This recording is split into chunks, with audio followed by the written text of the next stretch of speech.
Okay. Hey everybody, it is me, Machine. I actually gunked out that lens. Wipe that real quick. That should be a little better. Hi everybody, it's me, Machine Vegan here. I am doing another video here for what is this, the fourth? Yeah, that's right, yeah, 1, 2, 3, fourth installment of 1001 video games you should play before you die.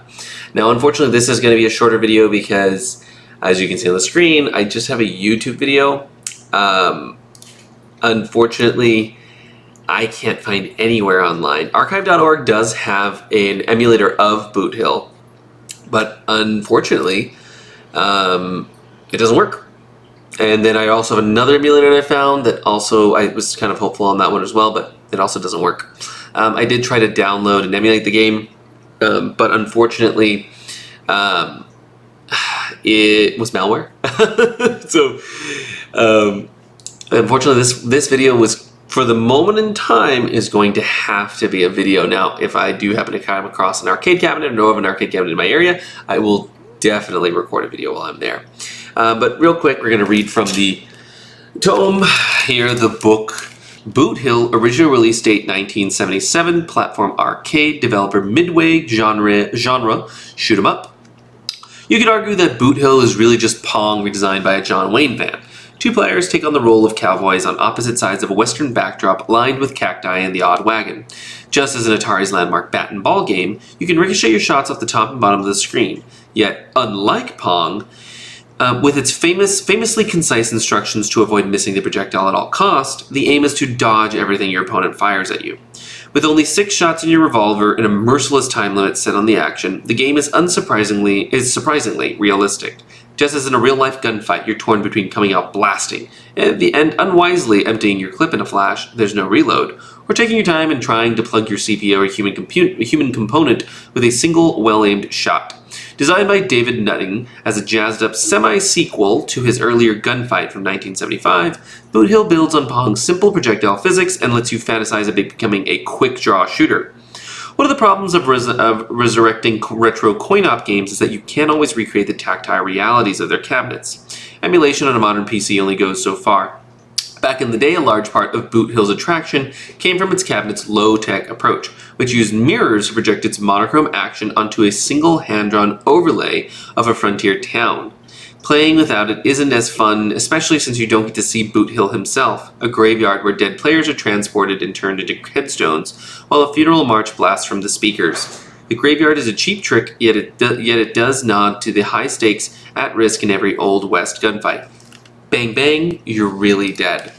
And so this is a video on Boot Hill. Right now the individual is displaying what the image looks like. So what they were saying, the tactile aspect of these cabinets is super important because it uses mirrors to lay it over this hand-drawn, right?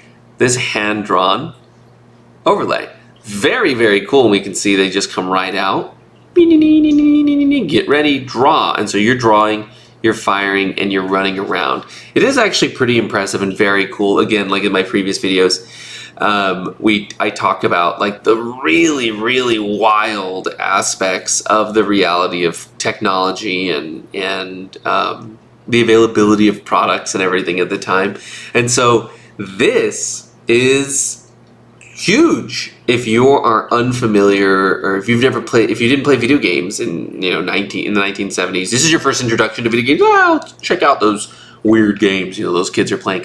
This is like, whoa. This kind of feels like I'm reading a book, but the book is interactive. This is kind of nuts. And so you see the really, really rudimentary, simple design. I can definitely see myself if I see it, if I find a copy of a version of this game, physical, tangible. I can definitely see myself playing this because this is very cool. I talk about I used to have.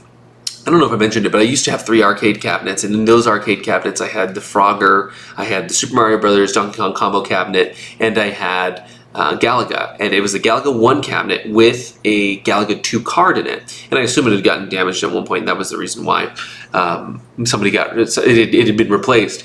But I cleaned them all up. I was like ready to go ahead and set them up in my office and keep them in my apartment. I couldn't store them. They're full size. They were full size original cabinets. They were made of the MDF. They had these CRT monitors. They had the speakers. Everything. The Frogger worked really well. The Donkey Kong one. I didn't actually play the Super Mario Donkey Kong one as much as I played the Frogger one, but the Galaga 2 one was super fun, except there was no way to really play it because Galaga 2 has the option to spin, if I remember correctly, and Galaga 1 didn't. So you would just be trying to get these other ships and they're behind you, and there's no way for you to go ahead and hit them. So I remember I tried to buy a Galaga 1 card, but for the cost of what I bought the cabinets, all 3 cabinets for, was $1,200.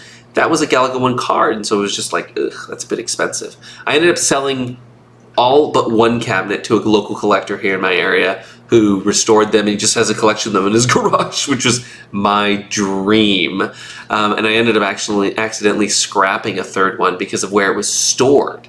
It was stored inside of a truck body, and that truck body got scrapped, and that was it. Someone somewhere got a really good deal on a Galaga cabinet with Galaga 2 in it.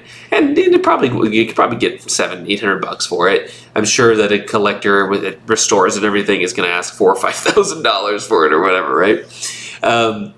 But it was still one of those things that was really, really cool. And so the tactile aspect of the cabinet that you can press and everything is just the same way I feel about the way they describe this Boot Hill game, Midway's Boot Hill game. You have a real original introduction into video games. It's still, pretty rudimentary, but it is groundbreaking at the time. And this is the person's channel. I recommend VGH channel. It's a great video, great interaction. I'm not sure if they have a ROM of the game or whatever. I just couldn't find anything on it. So very simple, very short video. I don't want to leave any games off from streams or off from videos because I want this to be in continuation, and I want it to be showing people what my goal is here. It's really to show the validity of these games. So appreciate you guys watching. Just like, subscribe, follow. I would love to continue with you guys on this journey. Thank you.